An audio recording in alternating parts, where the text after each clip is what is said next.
이 시간 봉독해 드릴 말씀은 시편 42편 1절에서 11절 말씀입니다. 시편 42편 1절에서 11절 말씀입니다. 하나님이여, 사슴이 시냇물을 찾기에 갈급함같이 내 영혼이 주를 찾기에 갈급하나이다. 내 영혼이 하나님 곧 살아계시는 하나님을 갈망하나니 내가 어느 때에 나가서 하나님의 얼굴을 배울까? 사람들이 종일 내게 하는 말이 내 하나님이 어디 있느냐 하오니 내 눈물이 주야로 내 음식이 되었도다. 내가 전에 성인을 지키는 무리와 동행하여 기쁨과 감사의 소리를 내며 그들을 하나님의 집으로 인도하였더니 이제 이 일을 기억하고 내 마음이 상하는도다. 내 영혼아, 내가 어찌하여 낙심하며 어찌하여 내 속에서 불안해하는가? 너는 하나님께 소망을 두라. 그가 나타나 도우심으로 말미암아 내가 여전히 찬송하리로다. 내 하나님이여, 내 영혼이 내 속에서 낙심이 되므로 내가 요단 땅과 헤르몬과 미살산에서 주를 기억하나이다. 주의 폭포 소리에 깊은 바다가 서로 부르며 주의 모든 파도와 물결이 나를 휩쓸었나이다. 낮에는 여호와께서 그의 인자하심을 베푸시고 밤에는 그의 찬송이 내게 있어 생명의 하나님께 기도하리로다. 내 반석이신 하나님께 말하기를 어찌하여 나를 잊으셨나이까? 내가 어찌하여 원수의 압제로 말미암아 슬프게 다니나이까 하리로다. 내 뼈를 찌르는 칼같이 내 대적이 나를 비방하여 늘 내게 말하기를 내 하나님이 어디 있느냐 하도다. 내 영혼아, 내가 어찌하여 낙심하며 어찌하여 내 속에 불안해하는가? 너는 하나님께 소망을 두라. 나는 그가 나타나 도우심으로 말미암아 내 하나님을 여전히 찬송하리로다. 아멘. 이 시간 선교위원께서 나오셔서 찬양 드리겠습니다.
이 시간은 말레이시아에서 사역하고 계시는 최종국 선교사님 나오셔서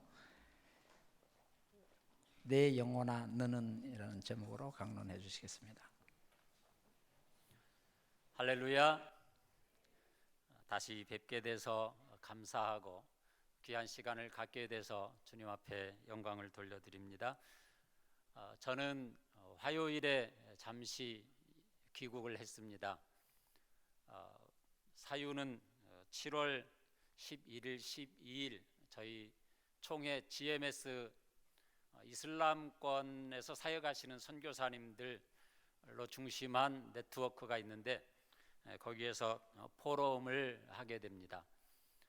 포럼에 이제 발제를 하게 되고 제가 GM넷의 서기로 섬기고 있기 때문에 조금 일찍 귀국해서 여러분들을 뵙게 돼서 감사함이 있습니다. 우리나라는 최근 선교계에서 아주 예민하게 논쟁이 되고 있는 것이 미국 예일대학교 연구소에서 재직하시는 미로슬라브 볼프 교수가 알라라고 하는 제목의 책을 한국에서 출판을 했습니다. 그 알라라고 하는 책의 핵심 내용은 우리 기독교가 믿는 하나님과 이슬람이 얘기하는 믿는 알라가 같은 하나님인가 아니면 다른 하나님인가 하는 것에 대한 핵심을 다루고 있습니다. 한국 교회는 제가 여러 가지 기사들을 보고 반응들을 볼 때에 이 볼프 교수가 주장하는 것에 대해서 굉장히 반대를 하고 있습니다. 이게 무슨 말이냐? 우리가 믿는 하나님하고 어떻게 이슬람을 따르고 있는 성도들을 가르쳐서 우리가 무슬림이다 그렇게 표현을 하고요. 우리 기독교인들을 가르쳐서 우리가 크리스찬이다 그렇게 구분을 하니까 어쨌든 저 이슬람 무슬림들이 고백하는 알라하고 우리 크리스찬들이 하나님이라고 하는 이 존재하고 어떻게 같을 수가 있느냐, 이 부분이 아주 예민하게 지금 반응을 하고 있습니다. 사실 이 볼프 교수가 알라라고 하는 책을 쓰고 나서 전 세계적으로 가장 예민하게 여기에 반응하는 나라가 우리 한국입니다. 우리 한국만 무슨 이런 책이 있느냐 뭐 이래가지고 굉장히 예민하니까 또 책도 그 통에 책도 많이 팔렸습니다. 그리고 제가 사역하고 있는 말레이시아는 우리 한국하고 또 아주 정반대의 그런 특징을 갖고 있는 나라입니다. 그 볼프 교수의 책에도 말레이시아 이야기가 나옵니다. 말레이시아는 기독교인들에게 알라라고 하는 단어를 사용하지 말라 이래가지고 법적으로 금지를 하고 있습니다.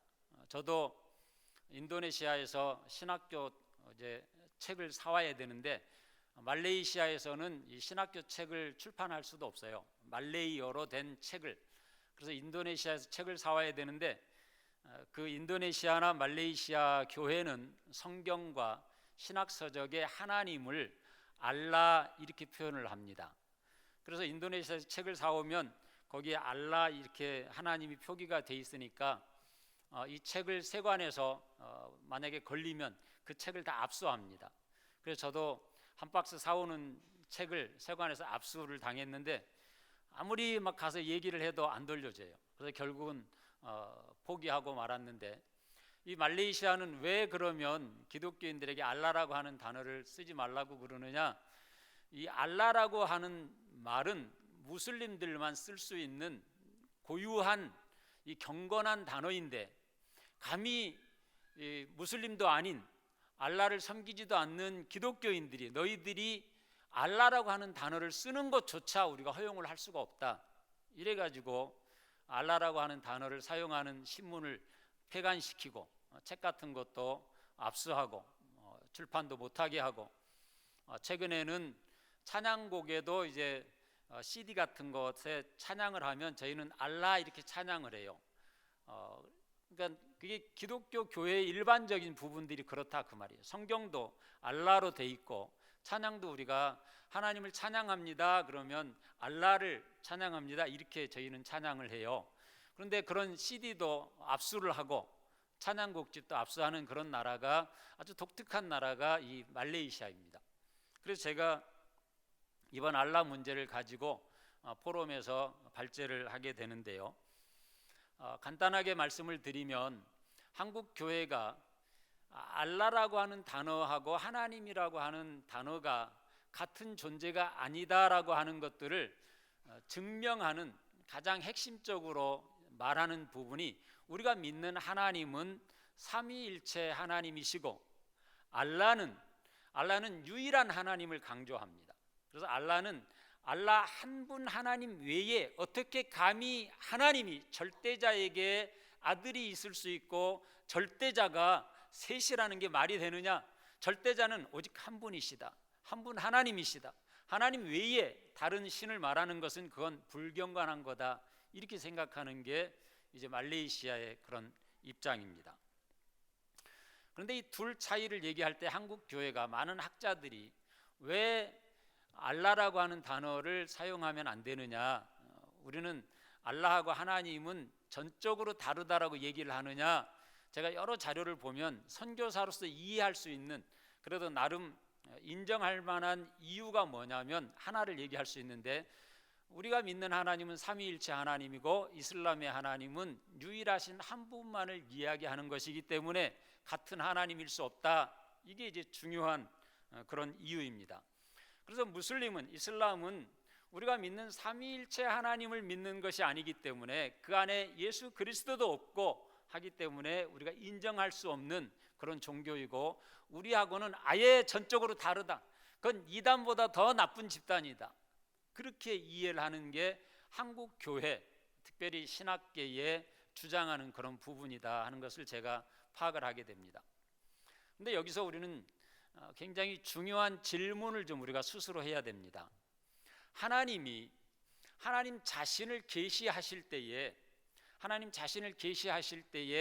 그 모습을 우리 인간이 살펴보니까 삼위일체 하나님으로 자신을 계시하시게 됩니다. 우리 인간이 하나님을 파악해서 삼위일체를 만들어내는 게 아니고, 하나님이 자기 자신을 계시하실 때에 우리 인간들에게 알려주시는 모습을 보니까 우리가 하나님은 삼위이시고 한 분 하나님이시구나, 우리가 그렇게 이해를 하는 거예요. 그런데 우리 인간의 수준에서는 이 삼위일체라고 하는 것을 우리가 이해할 수 없습니다. 우리의 이성과 우리의 지성을 가지고, 과학을 가지고 여러분 삼위일체를 완전하게 이해할 수 있다, 나는 삼위일체를 완전하게 설명할 수 있다, 그렇게 생각하는 사람은 인간 중에는 없습니다. 최고의 신학자도 어느 누구도 삼위일체를 완전하게 설명할 수 없습니다. 그래서 바울 사도는 이 부분을 뭐라고 표현하냐면, 이건 하나님의 비밀이다, 그렇게 표현합니다. 그래서 우리 인간이 이해할 수 없는 하나님의 비밀이 있는데 그게 삼위일체 하나님으로 계시되는 것입니다. 그래서 복음은, 바울 사도는 비밀이다, 우리가 그렇게 이해를 해야 합니다. 왜 그러냐면 우리 인간은, 죄 가운데 있는 우리 인간은 우리 자신이 구원을 얻을 만한 길을 우리가 만들어내지 못합니다. 우리 인간 차원에서는 우리가 구원할 길이 전혀 없습니다. 그러한 우리 인간을 구원하기 위해서 하나님만이 하실 수 있는 독특한 일을 하셨습니다. 그래서 하나님이 인간을 구원하시려고 하나님 수준에서만 하실 수 있는 그 모습을 하나님이 갖고 하셨는데, 그걸 우리가 삼위일체라고 하는 거거든요. 여러분, 같은 존재인데 아들이 나왔다, 아들이 보냄받았다, 이런 것은요 우리 인간 이성으로 이해할 수 있는 부분이 아니고 하나님만이 하실 수 있는 특별한 일이었습니다. 왜 하나님은 이런 우리 인간이 이해할 수 없는 특별한 일을 하셨습니까? 그것은 우리 인간을 구원하시려는 하나님의 마음 때문입니다.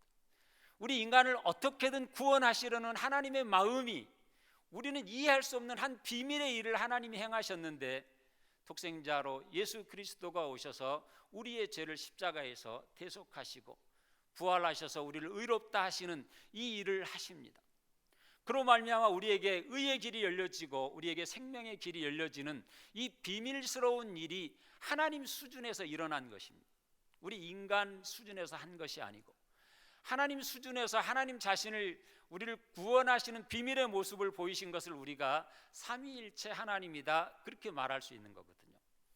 그런데 이 삼위일체 하나님에 대한 부분이 다르기 때문에 이 이슬람은, 무슬림들은 우리와는 다른 존재이고 전혀 구원을 얻을 수 없는 존재이다 이렇게 단정하는 것은 어떤 맹점이 있는가 하면 우리가 하나님 아버지의 마음을 몰라도 너무 모른다는 것입니다.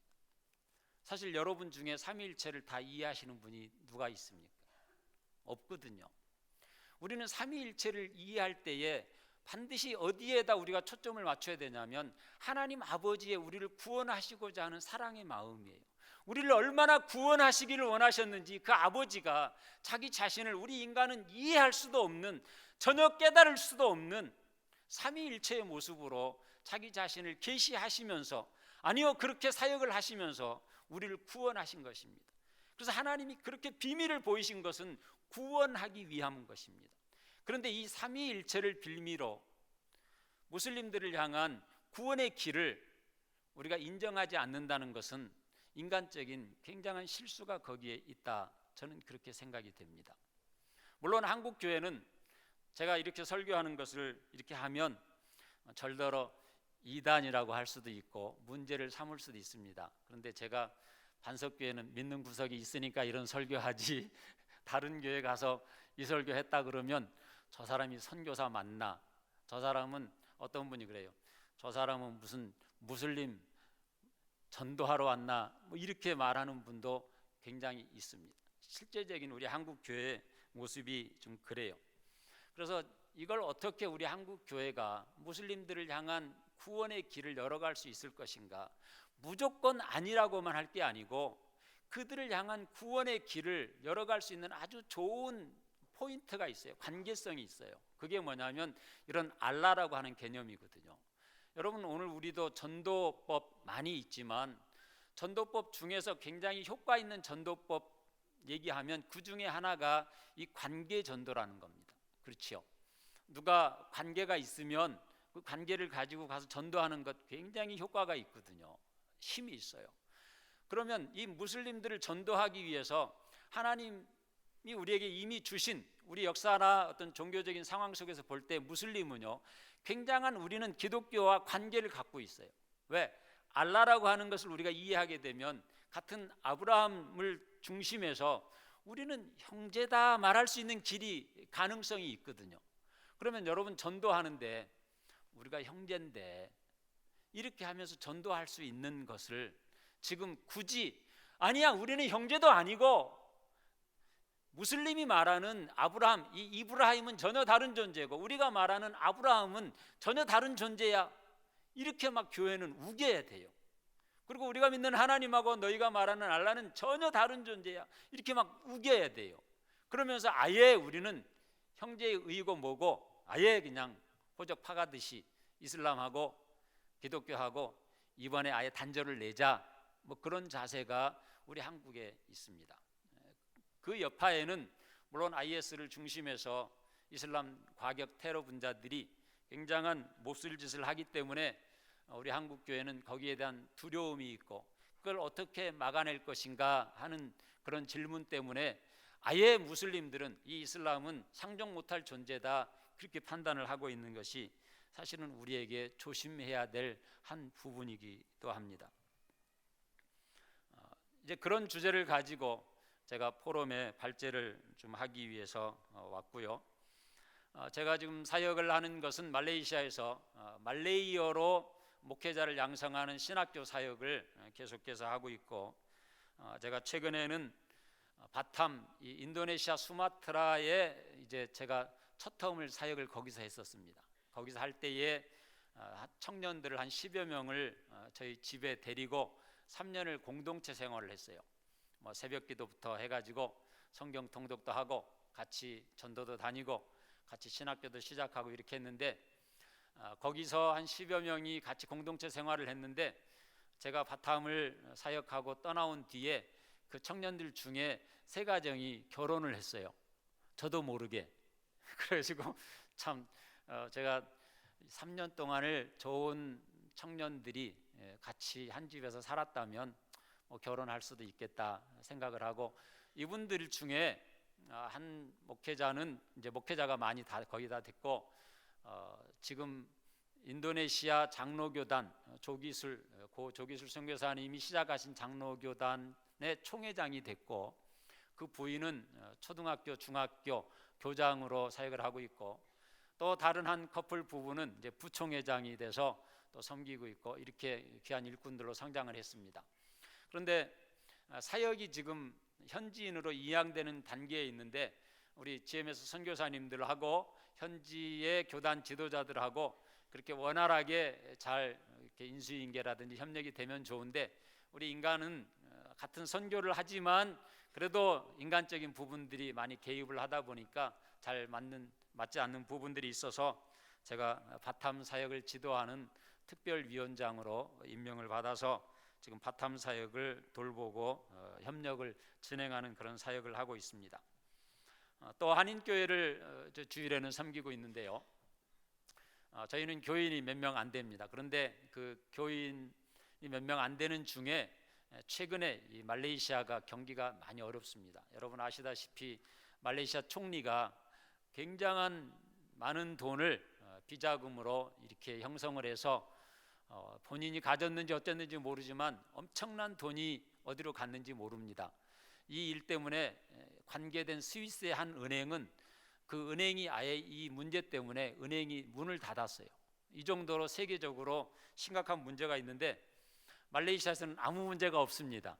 그래가지고 최근에 사라왁 주 선거가 있었고 몇 번의 국회의원 보궐선거가 있었는데 집권당이 압승을 했어요. 압승을 하고 나니까 말레이시아 국민들의 마음이 지금 굉장히 두 갈래로 갈라졌습니다. 중국인들, 인도인들을 중심으로 해서 말레이시아의 그런 정치의 환멸을 느끼는 사람들이 있고, 그러다 보니까 그런 분들 중에는 중국인들은 거기서 돈을 벌면 웬만하면 말레이시아에서 살기 싫어가지고 뉴질랜드라든지 호주로 이민을 가버려요.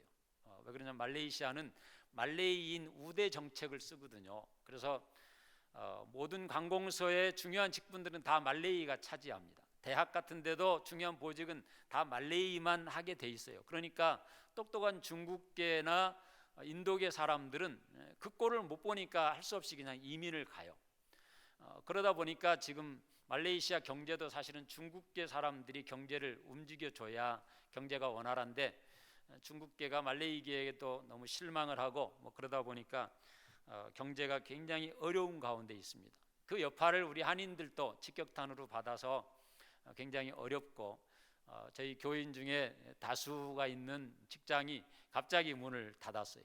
그래서 갑자기 실직이 됐지요. 그런데 그분들 연령이 뭐 이제 40대 후반 뭐 이렇게 돼서 자녀들도 중고등학교 다니고 뭐 이런 때인데, 한국에 있는 거 다 처분하고 뭐 거기 와서 자녀 교육하고 살다가 갑자기 직장도 이렇게 없어지게 되고 하니까 한국에 오지도 못하겠고, 그렇다고 말레이시아에서 살자니 살아갈 수도 없겠고, 이런 상황에 많은 가족들이 놓이게 됐습니다.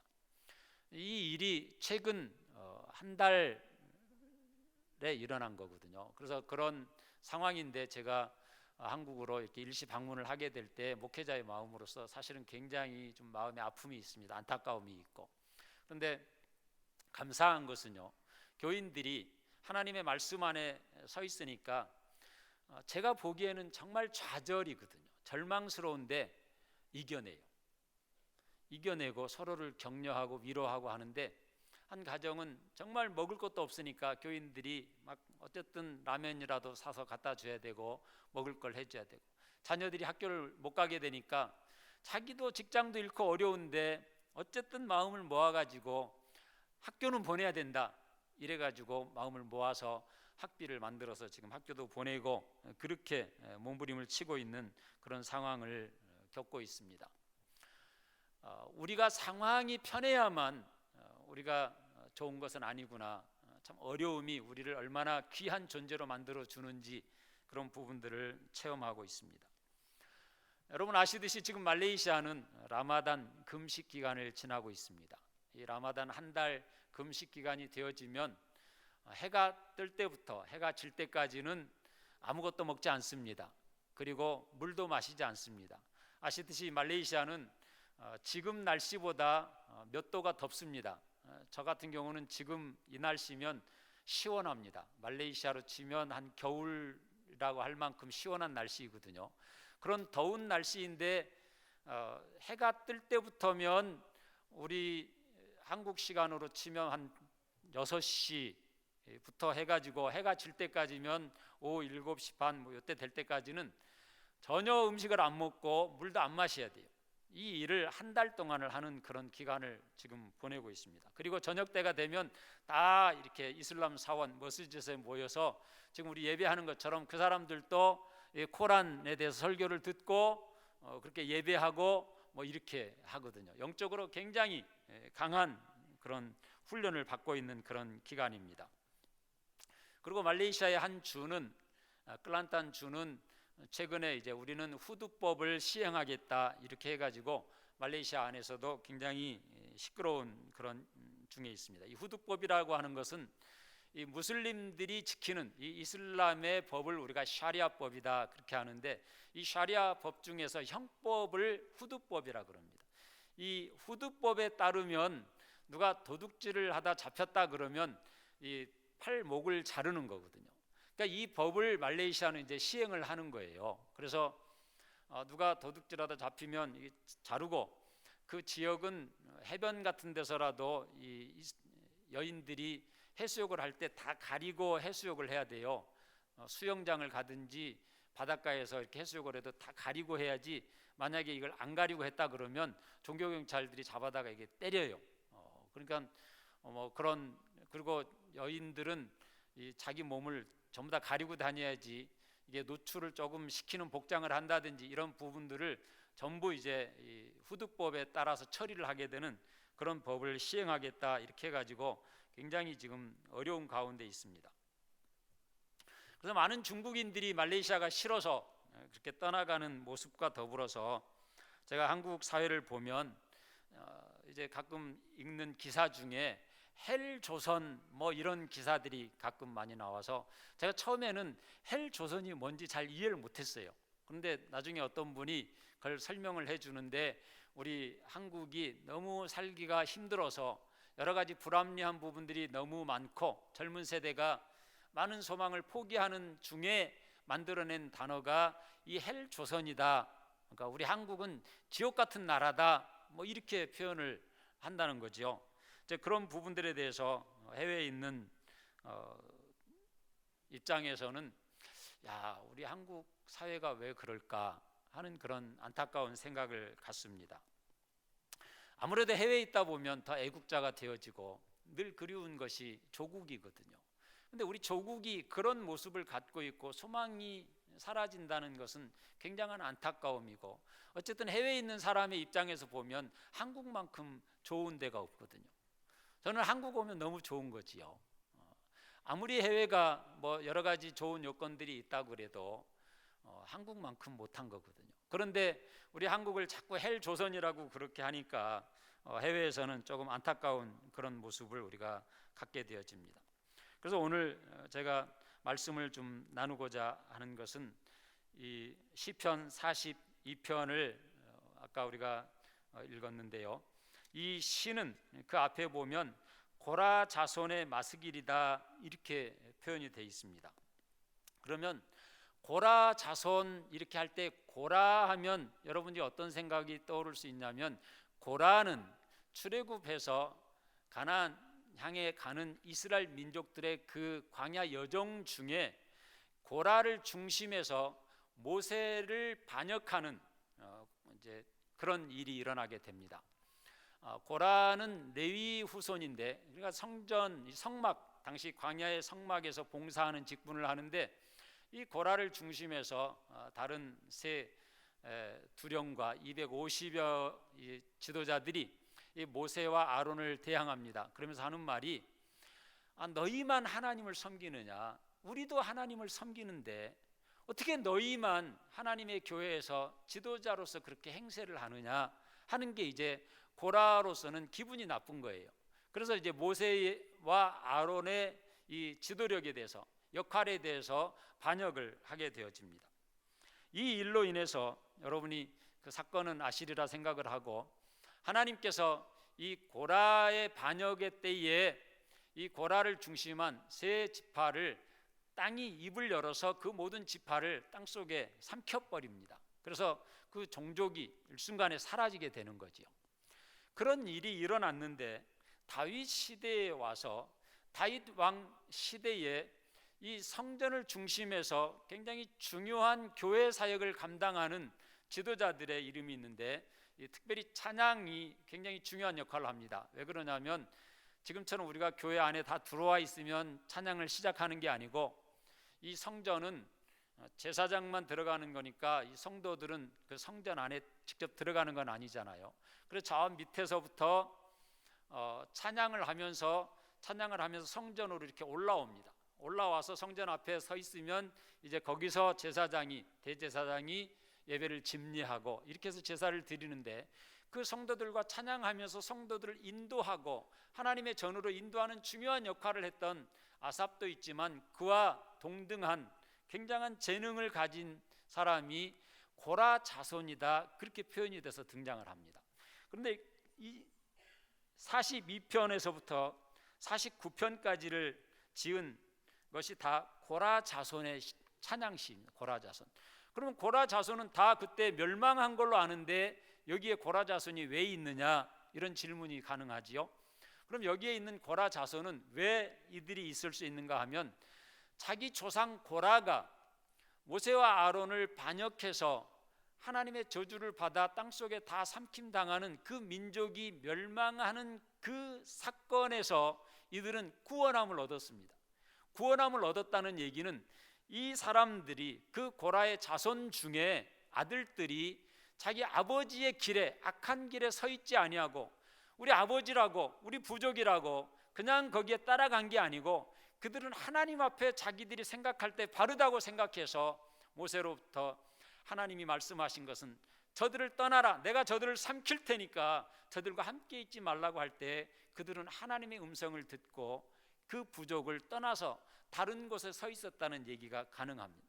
그래서 그들은 생존을 했고, 몇 명이 생존했는지 모르지만 다윗 시대에 와서는요 굉장히 중요한 역할을 합니다. 오늘 낮에 목사님 설교에도 말씀하셨듯이 다윗이 굉장한 어려움을 시글락에서 당할 때에 그 다윗을 칼을 들고 지켰던 부족 중에 고라 자손이 또 굉장히 중요한 역할을 해냅니다. 그리고 고라 자손이 이 예루살렘 성전을 지키고 찬양하는 일에는 굉장히 중요한 역할을 합니다. 그래서 84편에 보면 고라 자손이 악인의 장막에 거함보다 내 하나님 성전에 문지기로 있는 것이 좋사오니, 이 고백을 하는 것이 고라 자손입니다. 고라 자손은요, 그들이 쓴 고라 자손의 시의 특징은 두 가지입니다. 철저하게 성전 중심의 삶을 얘기합니다. 그리고 두 번째는 철저하게 하나님이 세우신 지도자를 중심한 삶을 얘기합니다. 그래서 고라 자손의 시는 성전을 사모함이 있습니다. 42편에 어떻게 표현을 합니까? 사슴이 시냇물을 찾기에 갈급함 같이 내가 하나님의 전을 찾는 것을 그렇게 사모합니다, 그렇게 표현을 해요. 어떤 자료를 제가 보니까 사슴이 시냇물을 찾기에 갈급한 그 표현을 어떻게 표현을 했냐면, 사슴은 이 갈증을 못 견딘답니다.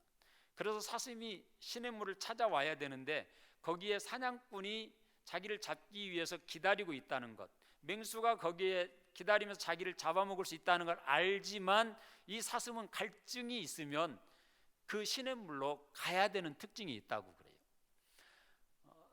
바로 그런 표현을 비유로 했다 그러면, 지금 이 고라 자손이 쓴 시편 42편의 표현은 뭐냐면, 제가 죽더라도 저는 하나님의 전에 가서 죽겠습니다. 죽더라도 저는 하나님의 전의 삶을 살겠습니다 하는 그런 굉장히 간절한 표현이 이 시편 42편입니다. 내 영혼이 하나님을, 살아계신 하나님을 갈망하는 것이 바로 그와 같다라고 하는 것을 그렇게 고백을 하고 있는데요. 이 배경이 뭐냐면, 다윗이 압살롬 아들의 반역을 인해서 갑자기 예루살렘을 떠나가게 될 때에 이 고라 자손이 이 다윗을 수행해서 같이 따라갑니다. 그러니까 성전에서 그렇게 하나님을 찬양하던 삶을 예루살렘 성전을 버려두고 이제 피난길을 가야 되는데 피난을 가서 몇 주를 지나다 보니까 너무 공고함을 노래하는 거예요.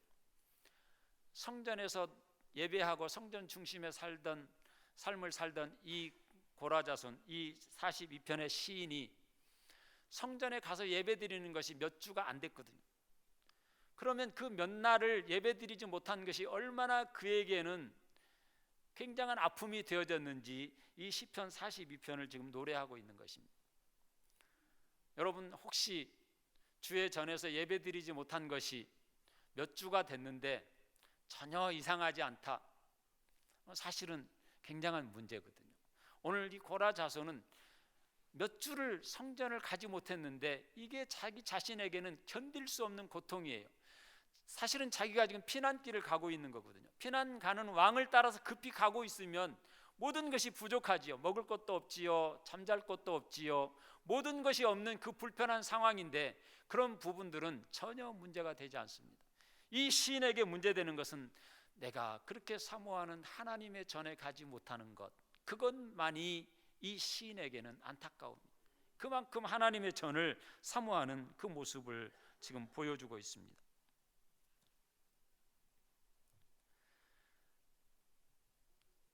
42편은 43편하고 같은 시다, 그렇게 볼 수 있는데요. 왜 그런가 하면 42편 5절에 보면 내 영혼아 내가 어찌하여 낙심하며 어찌하여 내 속에서 불안해하는가. 너는 하나님께 소망을 두라. 그가 나타나 도우심으로 말미암아 내가 여전히 찬송하리로다. 이것은 시의 후렴구입니다. 우리가 찬송을 하면 3절 가사가 있으면 앞에 다루고 후렴을 똑같이 하고 2절하고 또 똑같이 후렴하듯이 1절을 하고 이 5절이 후렴이고요, 6절부터 10절까지가 2절을 하고 11절이 후렴입니다. 그래서 똑같은 11절이 5절하고 똑같이 됩니다.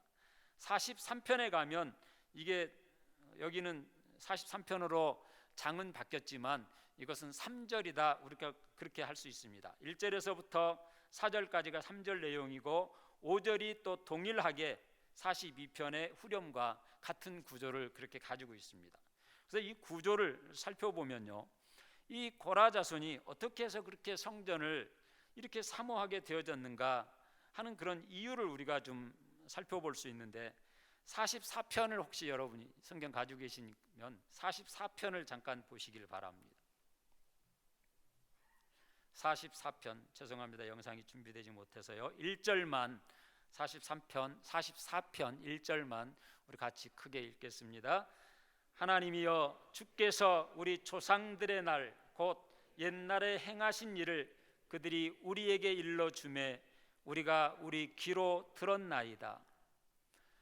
저는 여기에서 어떻게 고라 자손이 자기의 조상이, 자기의 부족이 그렇게 처절한 멸망을 경험했는데도 불구하고 살아남은 이 사람들이 다윗의 시대에 이처럼 위대한 믿음의 사람들이 될 수 있었겠느냐 하는 이유가 궁금했거든요.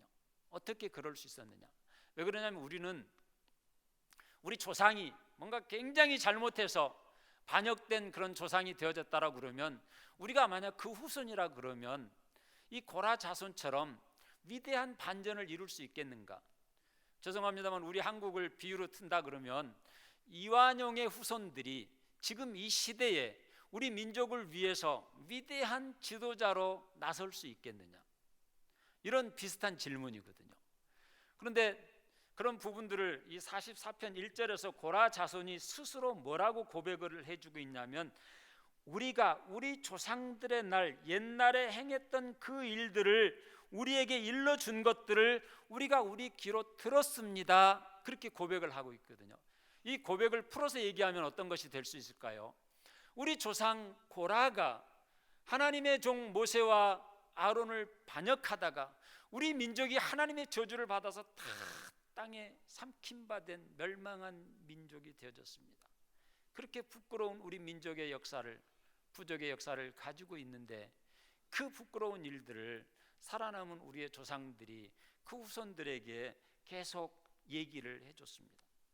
조상들의 행하신 그 일들을 우리에게 일러주매 우리가 귀로 들으면서 성장을 했습니다. 그러면 이 고라 자손들은 그 아픔의 이야기를 들으면서 어떻게 했다는 거예요? 나는 그러지 말아야지. 나는 그러지 말아야지.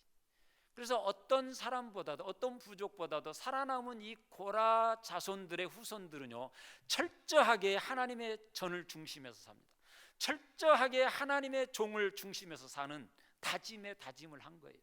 조상들이 얘기를 해줄 때마다 이 다짐의 다짐을 했겠지요.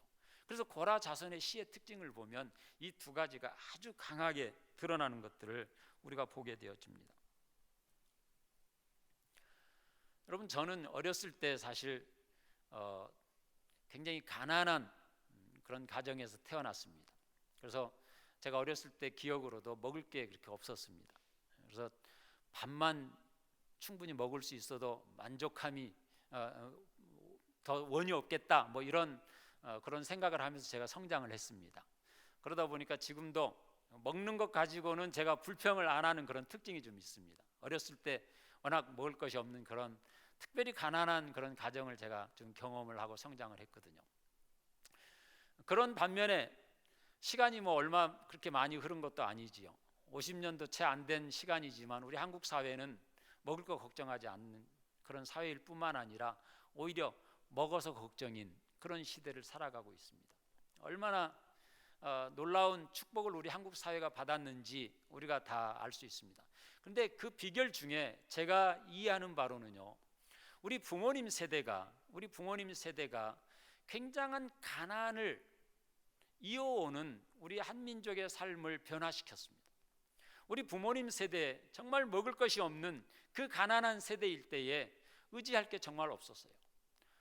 오늘 목사님 주신 낮예배 말씀처럼요, 사람이고 돈이고 의지할 게 정말 없었어요. 그 당시에 뭐 그게 의지가 됩니까? 전혀 없었어요. 그래서 우리 조상들이 어떻게 보면 우리 부모님 세대가 하나님만 의지했어요. 이게 어떻게 보면 너무 힘든 상황이었고 어떻게 보면 정말 축복입니다.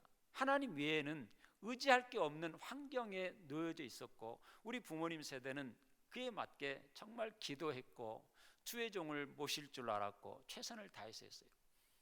저는 먹을 게 없는데요, 제가 왜 어려서 난 크면 목사 될 거야 이렇게 하면서 성장을 했냐면, 어느 날 어머니가 정말 없는데 그래도 쌀이 몇 톨이라도 들은 밥을 할 때는 그야말로 우리 집에 잔칫날인데, 쌀이 몇 톨 들어간 밥을 하실 때는 저를 주는 게 아니고 그것만 해가지고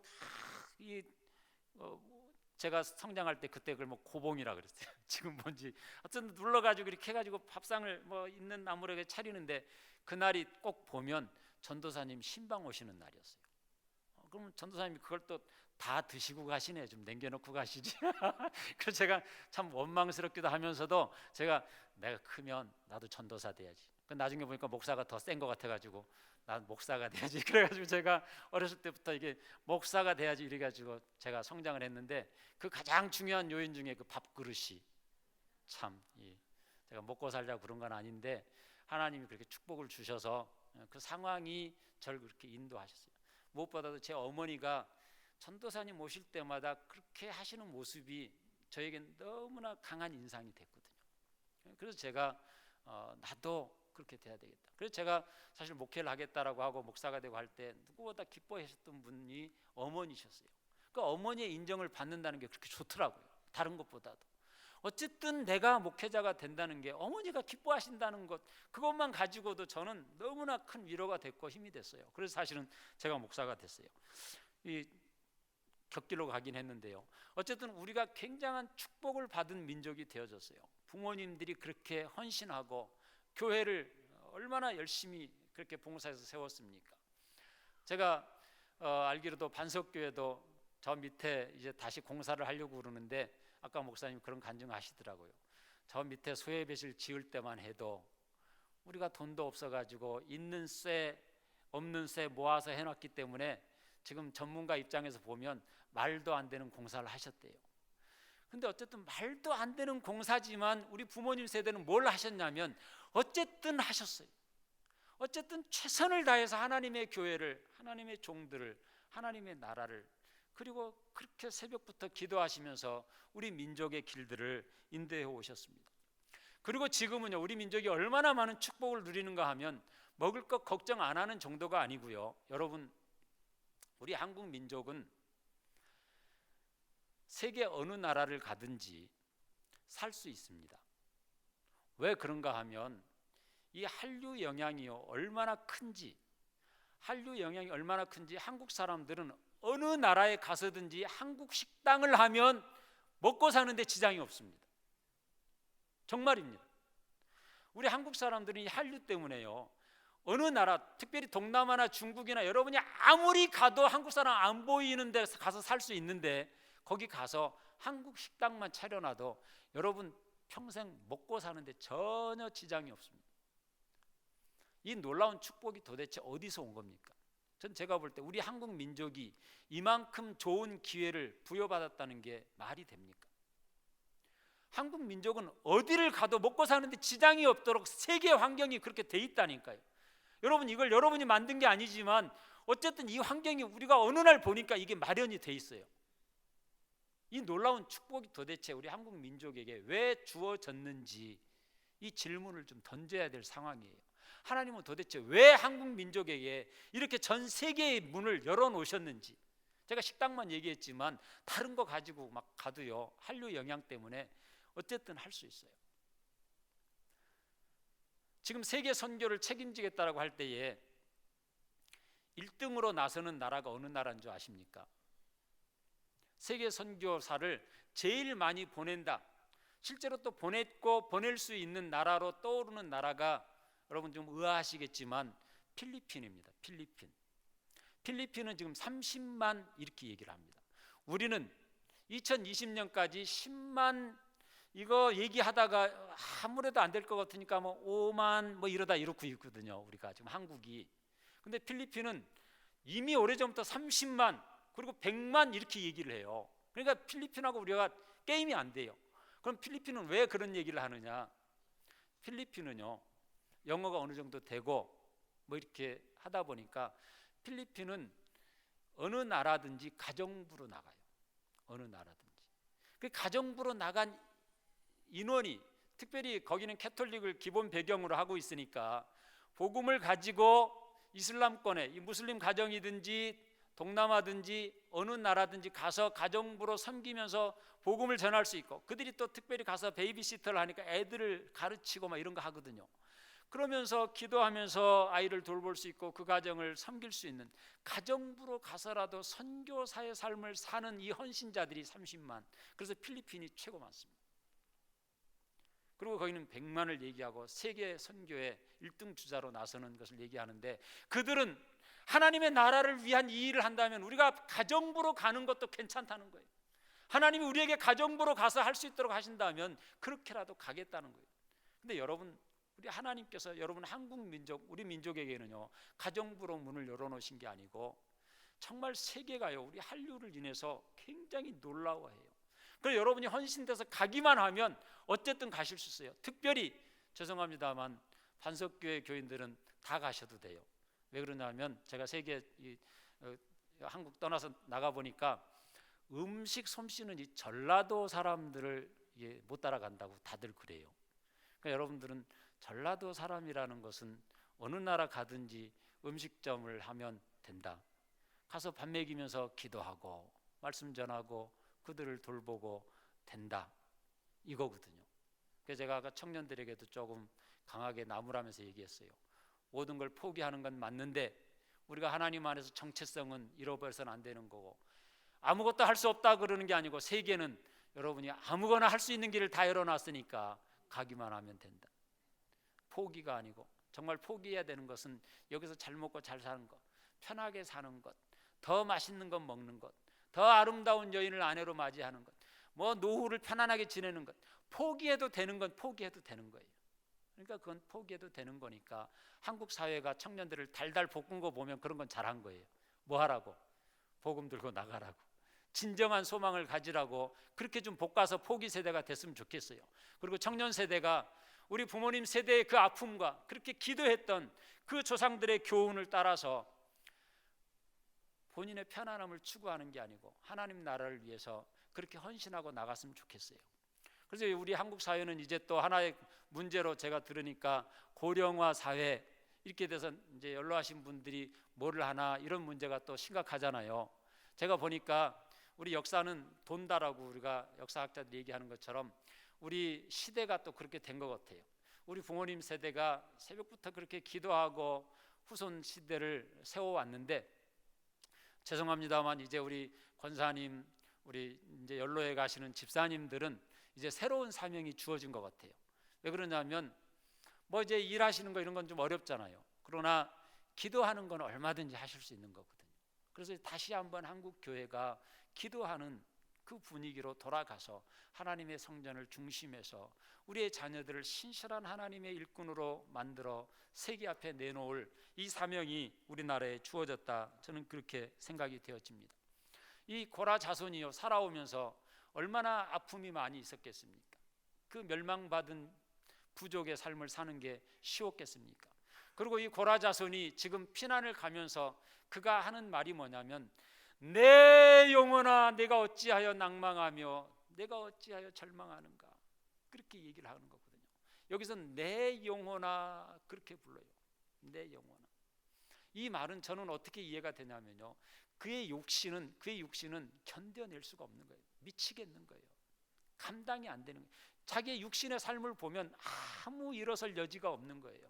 그때 그는 하나의 소망을, 내 영혼아, 내 안에 있는 내 영혼, 너는 절망하지 말고, 너는 좌절하지 말고, 너는 지금 하나님을 바라봐라. 하나님을 소망해라.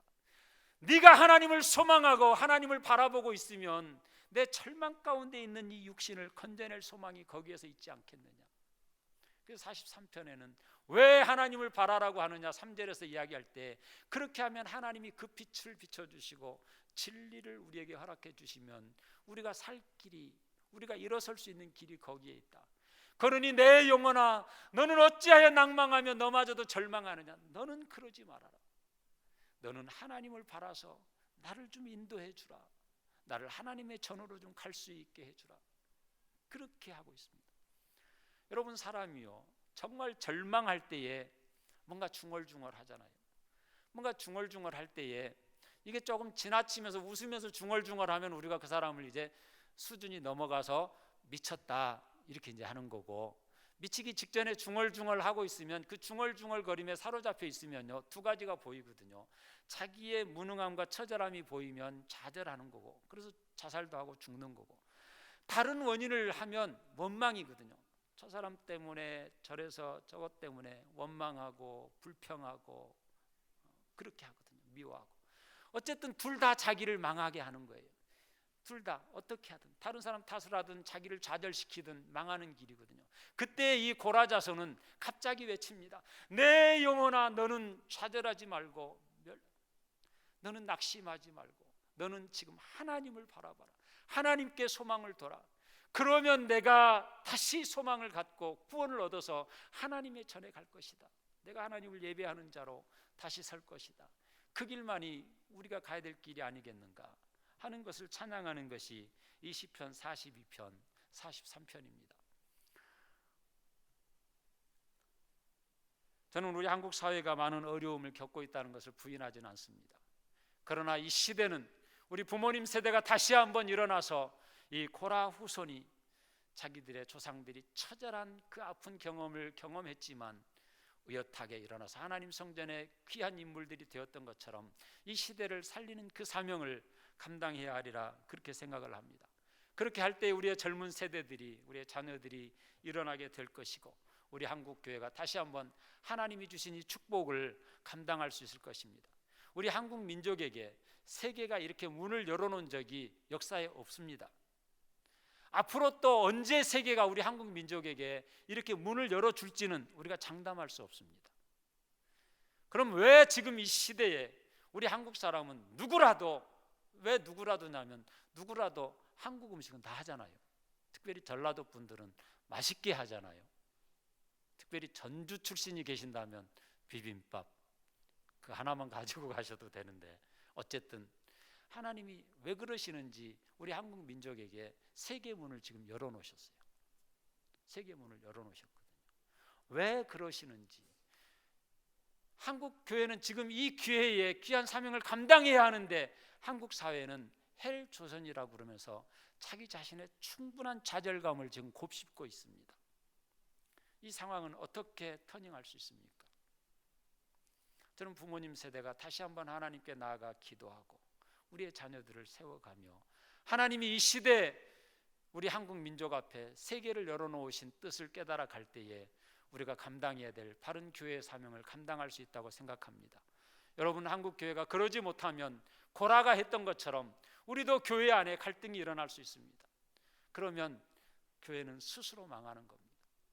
여러분, 우리가 그렇게 가지 않도록 고라 자손을 통해서 귀한 교훈을 삼아서 이 시대에 하나님의 전을 중심한 주의 종을 중심한 우리의 신앙을 회복하고 어렵고 힘들지만 내 영혼아 너라도 좌절하지 말고 낙심하지 말고 하나님을 바라보고 소망을 둬서 나를 좀 이 육신의 사망의 골짜기 같은 곳에서 인도해 줘라. 그러면 하나님의 구원을 힘입어서 내가 하나님을 찬양하는 자리에 다시 갈 것이다. 우리 민족이 하나님을 찬양하는 민족으로 다시 한번 일어서서 헬 조선이 아니고 소망을 이루어가는 우리 한국 민족으로 다시 설 수 있도록 하나님께서 은혜를 베풀어 주시기를 원합니다. 하나님이 그런 은혜를 우리에게 민족에 다시 회복시켜 주셔서 우리 민족 앞에 세계를 열어놓으신 이 기회를 우리 한국 민족이 잃어버리지 않도록 지나쳐버리지 않도록 한국 교회가 사명을 감당하게 해 주옵소서. 우리 선교위원회를 중심해서 환석교회가 이 사명 앞에 바른 응답을 할 수 있게 해 주옵소서. 무조건 다 무슬림이고 뭐고 적으로만 취급할 게 아니고 어떻게 하면 우리가 사랑할 수 있는가, 어떻게 하면 하나님이 주신 기회에 우리가 사명을 감당할까 고민할 수 있는 한국교회가 되기를 위해서 이 시간 다 같이 한번 통성으로 기도했으면 좋겠습니다. 다 같이 기도하겠습니다. 존귀하신 하나님 감사합니다. 우리를 사랑하여 주셔서